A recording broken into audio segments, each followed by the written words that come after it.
पाईटी nursery school और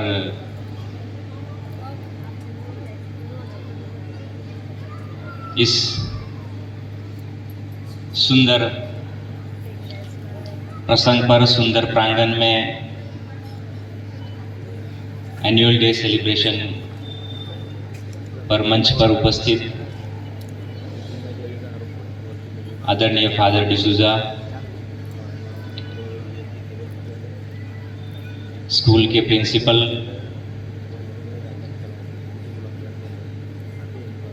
father Prakash ji, manager father, sisters, teachers, parents, आदरणीय senior citizens, दादा दादी, नाना नानी और प्यारे बच्चों,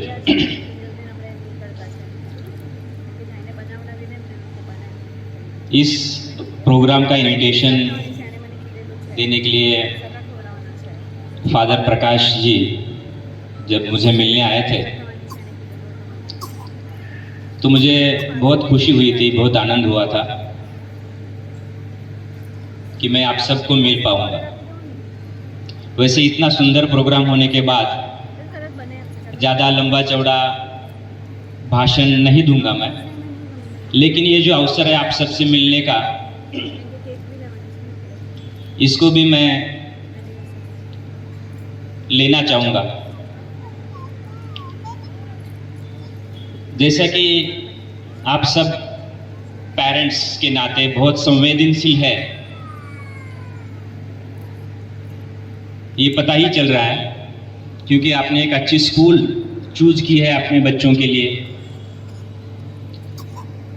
समय निकालकर आप सब लोग यहाँ उपस्थित हैं,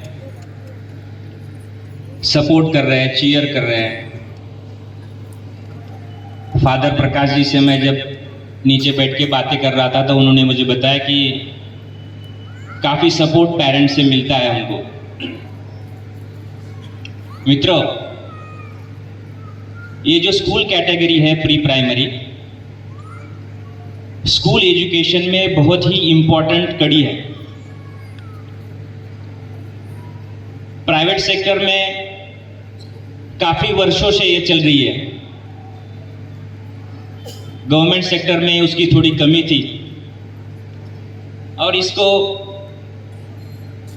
महत्व देखकर, इसके इंपॉर्टेंस को ध्यान में देखते हुए भारत सरकार ने भी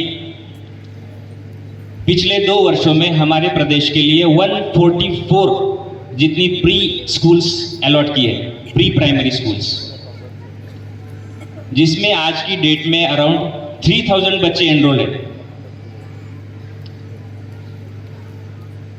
ये बच्चे ऐसे हैं deprived category, economically backward, educationally backward, उस कैटेगरी के ये सारे बच्चे हैं। होने जा रहा है तो ये सारी अपॉर्चुनिटीज आपको कैच करनी है। और दूसरी बात, SC ST OBC के लिए तो स्कॉलरशिप तो है ही, लेकिन खास करके गर्ल्स एजुकेशन को भारत सरकार सिर्फ बेटी बचाओ बेटी पढ़ाओ नहीं बोलता है, उसमें कंट्रीब्यूशन भी 100% दे रहा है, और वही कंट्रीब्यूशन हमारा यूटी एडमिनिस्ट्रेशन भी दे रहा है। तो उसमें खास गर्ल्स के लिए सरस्वती विद्या योजना नाम की एक योजना है, जिसमें हायर एजुकेशन को सारी बच्चियों को जो भी पढ़ाई करनी है उनकी फीस रीइंबर्स होती है। उसकी 2 कैटेगरी है, 100% रीइंबर्समेंट और 50% रीइंबर्समेंट। उसमें कोई कास्ट की जरूरत नहीं, कोई भी कास्ट की बच्ची हो तो उसको हायर एजुकेशन में वो जो भी कुछ कोर्स पढ़ना चाहती है उसकी फीस जो है उनके फैमिली इनकम के हिसाब से 50% या 100% रीइंबर्समेंट होने की प्रावधान उसमें किया गया है। तो ये चीजें भी आपको मालूम होनी चाहिए।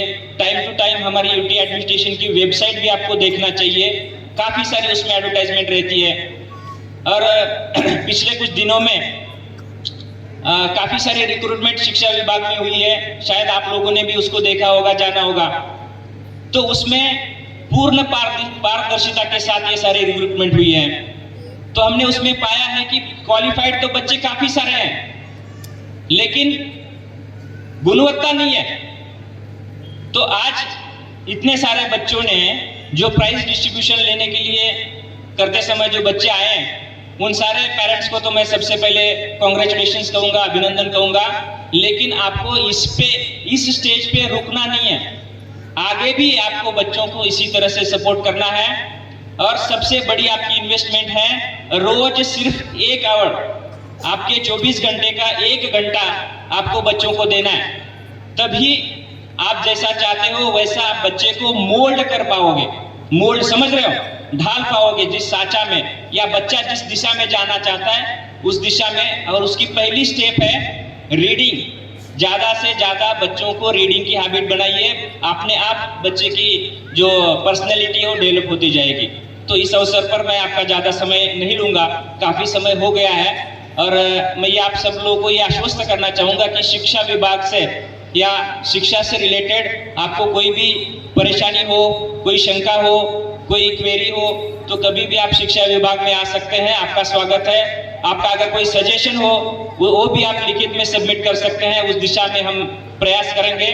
जैसा कि यहाँ पे बताया गया कि एक व्यक्ति के सोचने से या करने से कुछ नहीं होगा, सबके मिलके काम करने से हम समाज में चेंज ला सकते हैं। तो इन्हीं 2 शब्दों के साथ मैं मेरे विचारों को विराम देता हूँ और इस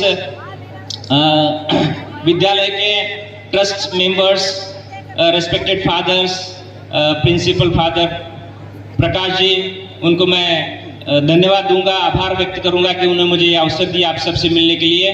thank you very much. Thank you sir.